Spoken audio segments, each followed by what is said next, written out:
જય મા દુર્ગા. મિત્રો, આજે આપણે દેવી કવચનો પાઠ ભક્તિપૂર્વક કરીશું. પાઠ શરૂ કરતા પહેલાં આપણે મા દુર્ગાને નમન કરી વિશ્વના કલ્યાણ માટે એક હૃદયપૂર્વકની પ્રાર્થના કરીએ. પ્રાર્થના. હે જગદંબા માં, તમે જ સર્વ જગતની જનની છો.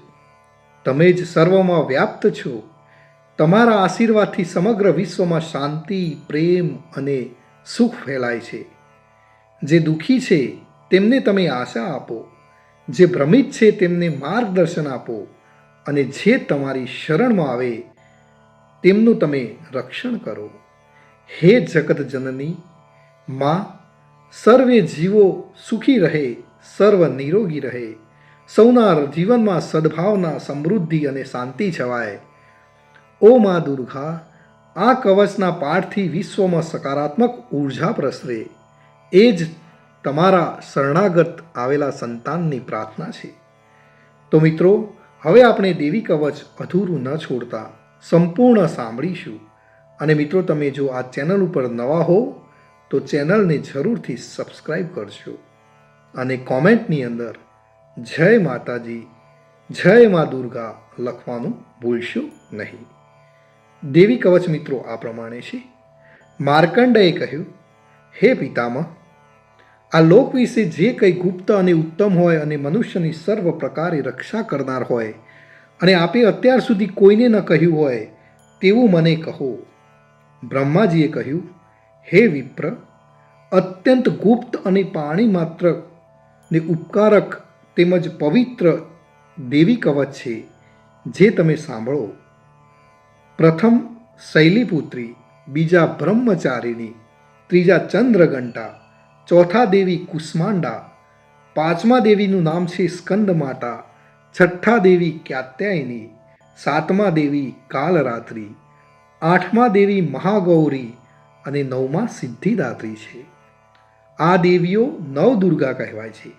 તેમના નામો મહાત્મા બ્રહ્માએ કહ્યા છે.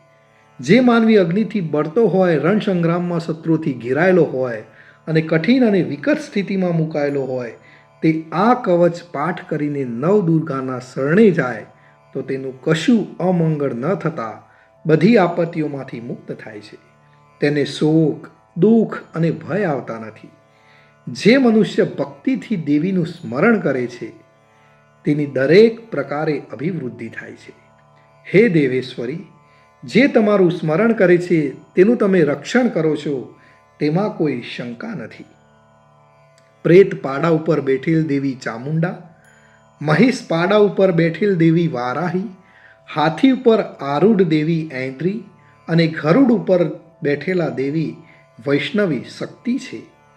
વૃષભ પોઠિયા ઉપર આરૂઢ દેવી મહેશ્વરી છે અને મોરના વાહનવાળા દેવી કૌમારી છે. હસ્તમાં કમળને ધારણ કરનાર એવા હરિને પ્રિય દેવી લક્ષ્મી કમળના આસન ઉપર બેઠેલ છે. શ્વેત રૂપ ધારણ કરનાર એવા વૃષભના વાહનવાળા દેવી ઐશ્વરી છે. સર્વ આભૂષણોથી સુશોભિત દેવી બ્રહ્માણી હંસ ઉપર બેઠેલા છે. આ બધી નવશક્તિઓ યોગ શક્તિવાળી અને અનેક પ્રકારના અલંકારોથી તેમજ રત્નોથી શોભી રહ્યા છે.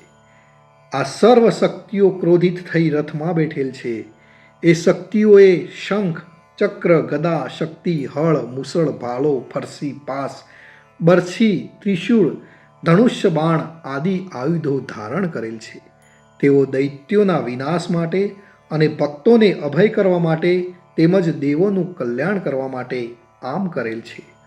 હે દેવી મહારૌદ્રા, હે મહાઘોર પરાક્રમવાળા, હે મહાન બળવાળા, મહા ઉત્સાહવાળા અને મોટા ભયનો નાશ કરનારા એવા આપને હું પ્રણામ કરું છું. મુશ્કેલીથી જોઈ શકાય તેવા અને શત્રુઓનો ભય વધારનારા દેવી મારું રક્ષણ કરો. પૂર્વમાં ઐંદ્રી દેવી અને અગ્નિકોણમાં આગ્નેય દેવી મારું રક્ષણ કરો. દક્ષિણમાં વારાહી દેવી, નૈઋત્ય કોણમાં ખડગધારિણી દેવી, પશ્ચિમમાં વારુણી દેવી અને વાયવ્ય કોણમાં મૃગવાહિની દેવી મારું નિરંતર રક્ષણ કરો. ઉત્તર દિશામાં કૌમારી દેવી, ઈશાન ખૂણામાં ત્રિશૂળ ધારિણી દેવી, ઉપર આકાશાદી ભાગમાં બ્રહ્માણી દેવી અને નીચેના ભાગે વૈષ્ણવી દેવી મારું રક્ષણ કરો.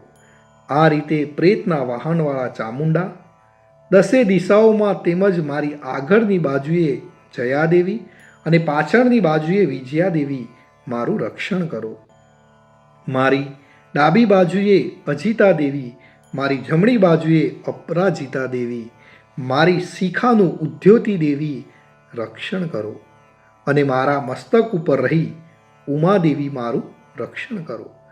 મારા કપાળનું માલાધારક દેવી, મારી ભ્રમરોનું યશસ્વિની દેવી, મારી ભ્રુકુટીનું ત્રિનેત્રા દેવી અને મારી નાસિકાનું યમઘંટા દેવી રક્ષણ કરો. મારા બે નેત્રોનું શંખીની દેવી રક્ષણ કરો. મારા બે કાનનું દ્વારવાસીની દેવી રક્ષણ કરો. બે ગાલોનું કાલિકા દેવી રક્ષણ કરો. અને કાનના મૂળનું સાંકરી દેવી રક્ષણ કરો. મારી નાસિકાના મધ્ય ભાગનું સુગંધા દેવી રક્ષણ કરો. ઉપરના હોઠનું ચર્ચિકા દેવી રક્ષણ કરો. અને નીચલા હોઠનું અમૃતકલા દેવી રક્ષણ કરો. અને જીભનું સરસ્વતી દેવી રક્ષણ કરો. મારા દાંતનું કૌમારી દેવી રક્ષણ કરો. કંઠ પ્રદેશનું ચંડિકા દેવી રક્ષણ કરો. દાઢીના નીચેના ભાગનું ચિત્ર ઘંટા દેવી રક્ષણ કરો. મારા તાળવાનું મહામાયા દેવી રક્ષણ કરો. મારી દાઢીનું કામાક્ષી દેવી, વાણીનું સર્વમંગળા દેવી, ગળાનું ભદ્રકાળી દેવી રક્ષણ કરો. અને કરોડરજ્જુનું ધનુર્ધરી દેવી મારું રક્ષણ કરો. મારા કંઠના બહારના ભાગનું નીલગ્રીવા દેવી રક્ષણ કરો. અન્ન નળીનું નલ કબૂરી દેવી રક્ષણ કરો. બે ખભાઓનું ખડગધારીની દેવી રક્ષણ કરો. અને બે બાહુઓનું વ્રજધારીણી દેવી મારું રક્ષણ કરો. મારા બે હાથોનું દંડીની દેવી રક્ષણ કરો. આંગળીઓનું અંબિકા દેવી રક્ષણ કરો. મારા નખોનું સુલેશ્વરી દેવી રક્ષણ કરો. કુક્ષીનું નીલેશ્વરી દેવી રક્ષણ કરો. મારા સ્તનોનું મહાદેવી રક્ષણ કરો. મનનું શોકનાશક દેવી રક્ષણ કરો. મારા હૃદયનું લલિતા દેવી રક્ષણ કરો. અને ઉદરનું ત્રિશૂળધારિણી દેવી રક્ષણ કરો. મારી નાભીનું કામિની દેવી રક્ષણ કરો. ગૃહભાગનું ગૃહેશ્વરી દેવી રક્ષણ કરો. લિંગનું પૂતના કામિકા દેવી રક્ષા કરો.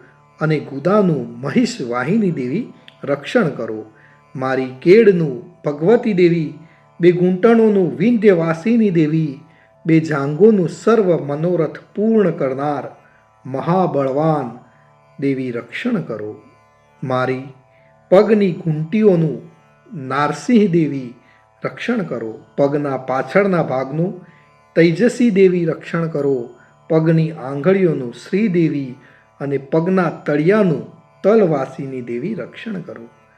મારા નખનું દ્રષ્ટાંક કરાલી દેવી, કેસનું ઊંચા લાંબા કેસવાળા દેવી, રૂવાટાના છિદ્રોનું કૌવરી દેવી અને ચામડીનું વાઘીશ્વરી દેવી રક્ષણ કરો.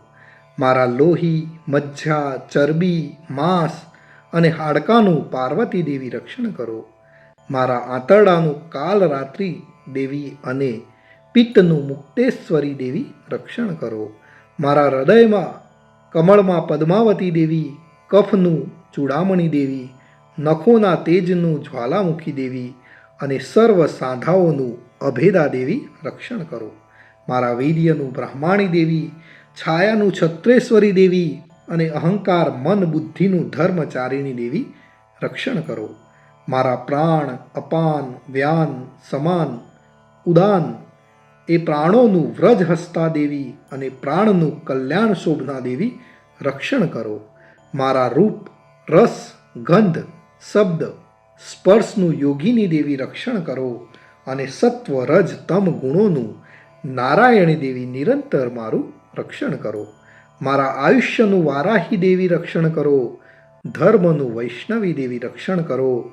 અને યશ, કીર્તિ, લક્ષ્મી, વિદ્યાનું ચક્રિણી દેવી રક્ષણ કરો.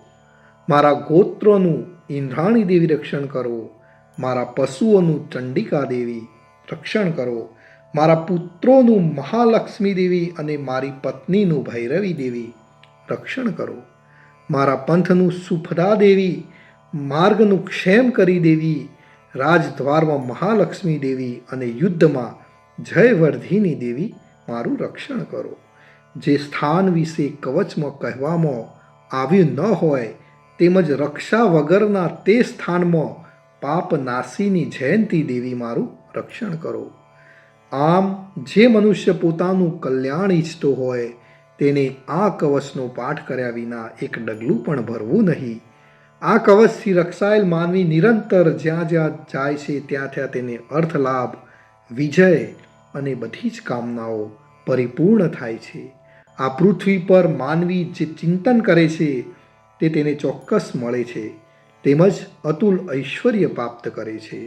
આ કવચથી રક્ષાયેલ માનવી પૃથ્વી પર નિર્ભય થાય છે. તે સંગ્રામમાં પરાજય પામતો નથી. તે ત્રણેય લોકમાં પૂજનીય બને છે. આ દેવી કવચ દેવોને પણ દુર્લભ છે. જે મનુષ્ય સવારે, બપોરે અને સાંજે એમ 3 ટાઈમ શ્રદ્ધાપૂર્વક થઈ હંમેશા નિયમ રાખી પાઠ કરે છે તે દેવી શક્તિને પામે છે. તેનો ત્રણેય લોકમાં જય જયકાર થાય છે અને તે 100 વર્ષનું આયુષ્ય ભોગવે છે. આ કવચનો પાઠ કરનાર મનુષ્યના વિસ્ફોટક, દાદર, ખસ, ખુજલી આદિ ચામડીના દર્દો નાશ પામે છે. વિષ પણ નાશ પામે છે.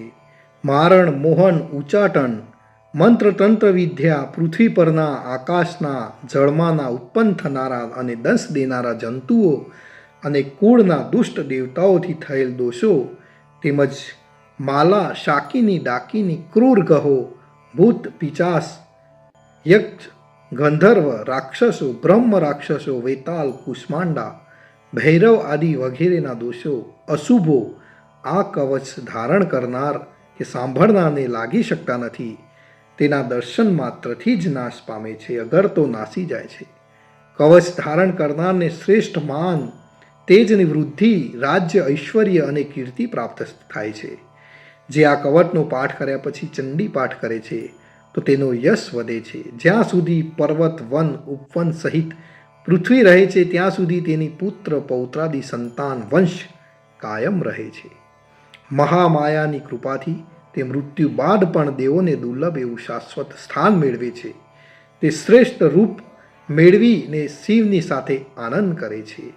ઇતિ શ્રી હરિહર બ્રહ્મા વિરચિંત દિવ્યાય કવચમ સંપૂર્ણમ. તો મિત્રો, આ હતું આપણું સર્વનું નિત્ય રક્ષણ કરનારું દેવીનું કવચ. આપણે નિત્ય દિવસમાં એકવાર જરૂરથી દેવી કવચનો પાઠ કરવો જોઈએ અથવા સાંભળવો જોઈએ. મહાદેવી સર્વનું રક્ષણ કરે એવી જ મારી પ્રાર્થના છે. જય માતાજી. કોમેન્ટની અંદર જય માતાજી લખવાનું ભૂલશો નહીં.